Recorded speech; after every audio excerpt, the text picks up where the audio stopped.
So मसँग हातमा छ Samsungको A03 Core। अब यो चाहिँ हुन्छ नि Samsungको नयाँ बजेट फोन हो हैन र नेपालमा चाहिँ 2022 को अब यो अहिले लन्च भएको छ हैन।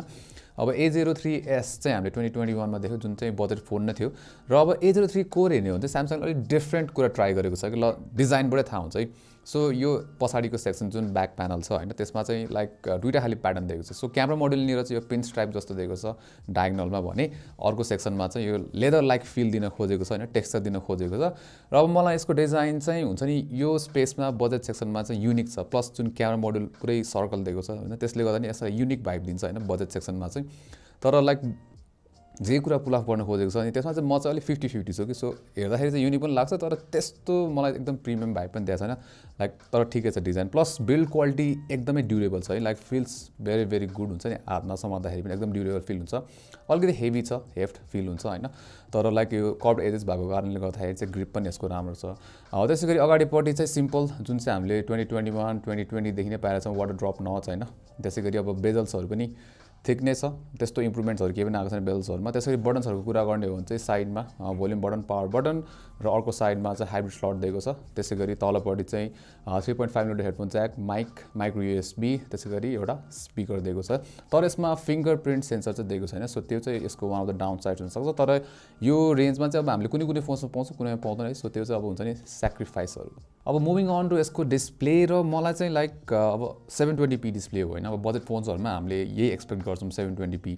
अब यसमा चाहिँ 6.5 इन्चको PLS LCD डिस्प्ले दिएको छ हैन तर 720p डिस्प्ले भए पनि लाइक सार्पै छ क्या यसको डिस्प्ले। सो त्यो चाहिँ मलाई अलिकति अचम्म लाग्थ्यो विच इज नाइस हैन लाइक 720p भयो नि राम्रो देखिरहेको छ टेक्स्टहरू राम्रो देखिन्छ आइकन्सहरू पनि लाइक त्यस्तो त्यो 720p प्यानलहरूमा हामीले अलिकति लाइक त्यो पिक्सलाइज जस्तो देख्छौँ त्यस्तो छैन कि यसमा चाहिँ इट्स गुड है। म त्यो कुरा चाहिँ यसको बारेमा राम्रो लाग्थ्यो कि त्यसरी अब कन्टेन्टहरू हेर्नको लागि पनि डिस्प्ले राम्रो छ ब्राइट इनफ मजाले पुग्छ। तपाईँ आउटडोर्समा चलाउनुहुन्छ भने पनि प्रब्लम पर्दैन कलर्सहरू पनि ठिकठाकै छ। त्यसरी विङ एङ्गल्समा नि केही पनि प्रब्लम पर्दैन all-round very good 720p display यसमा। अब वाट इज नट गुड भन्दाखेरि चाहिँ धेरै जस्तो हाम्रो भ्युअर्सहरू चाहिँ हाम्रो च्यानलमा सब्सक्राइब छैनन्। सो के गरिरहनु भएको छ यार अहिलेसम्म प्लिज हाम्रो च्यानललाई सब्सक्राइब गर्नुहोस् र त्यहाँ भएको त्यो बेल आइकन थिच्नु होला फर नोटिफिकेसन्स। अब लेट्स मुभ अन।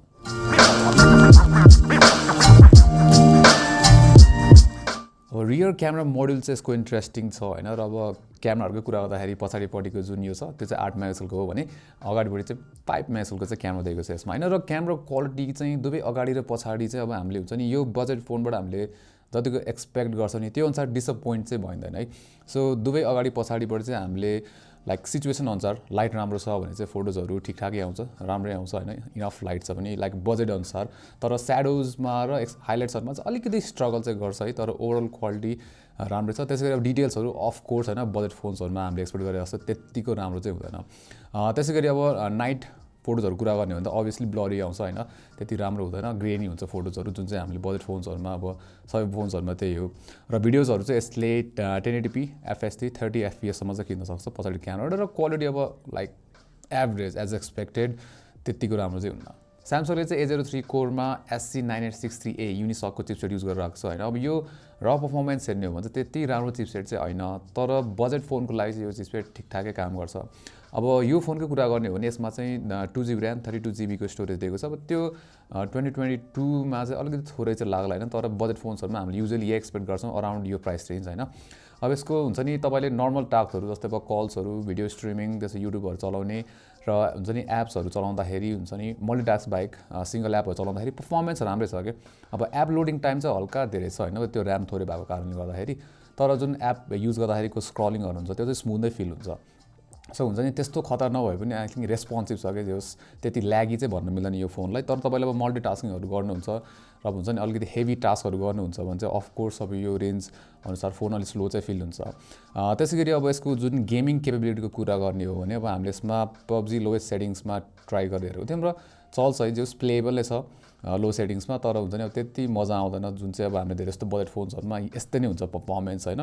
तर जे होस् जुन यो रेन्ज छ प्राइस त्यो अनुसार पर्फर्मेन्स यसको ठिकठाकै नै छ। अब यसको अर्को स्ट्रङ्गेस्ट पोइन्ट भनेको चाहिँ यसको ब्याट्री। सो 5000 mAh को ब्याट्री दिएको छ र तपाईँ अब एभरेज मोडरेट युज गर्नुहुन्छ भने पनि तपाईँले 2.5 दिन जस्तो चाहिँ मजाले टिक्छ यो फोन हैन।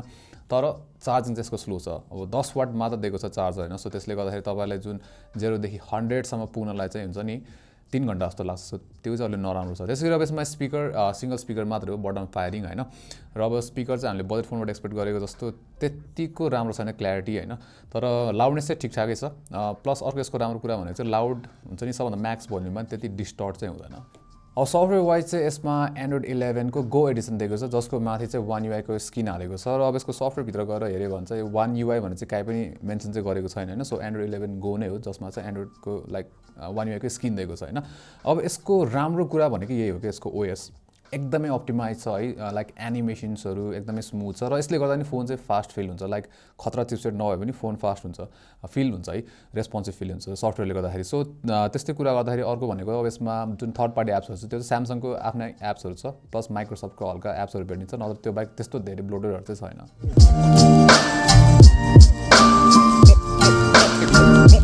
सो लास्टमा Samsung A03 Core 12000 को लागि हुन्छ नि इट्स अ गुड फोन हुन्छ नि डिस्प्ले राम्रो छ ब्याट्री राम्रो छ हैन त्यसैगरी यसको क्यामेरा ठिकठाकै छ एभरेज छ त्यसैगरी परफर्मेन्स पनि लाइक हुन्छ नि बेसिक युजरहरुको लागि गुड इनफ नै छ त्यस्तो खतरा चाहिँ छैन हैन तर प्राइसको लागि र ओभरअल प्याकेज राम्रो छ के प्लस डिजाइन चाहिँ हुन्छ नि यो जुन बजेट सेक्सन छ त्यसमा अलि युनिक पनि छ है सो मलाई चाहिँ जेस यो फोन चाहिँ मन पर्यो फर द प्राइस तर obviously तपाईलाई अब राम्रो परफर्मेन्स र चाहिएको छ भने चाहिँ हल्का अब थप हुन्छ नि लाइक प्राइस थपेर अझै अरु फोन चाहिँ किन्न पर्ने हुन्छ हैन लाइक यसमा यो रेन्जमा अब खासै त्यस्तो अरु फोन्सहरु छैन so overall package Samsung A03 Core राम्रो फोन सो यो भिडियोमा चाहिँ यति नै राम्रो लाग्यो लाइक गरिदिनुस् शेयर पनि गर्नुस् र यस्तै कन्टेन्ट्सहरुको लागि चाहिँ हाम्रो च्यानललाई सब्स्क्राइब गर्नुस् र त्यहाँ भएको त्यो बेल आइकन थिच्नुला for notifications until next time नमस्ते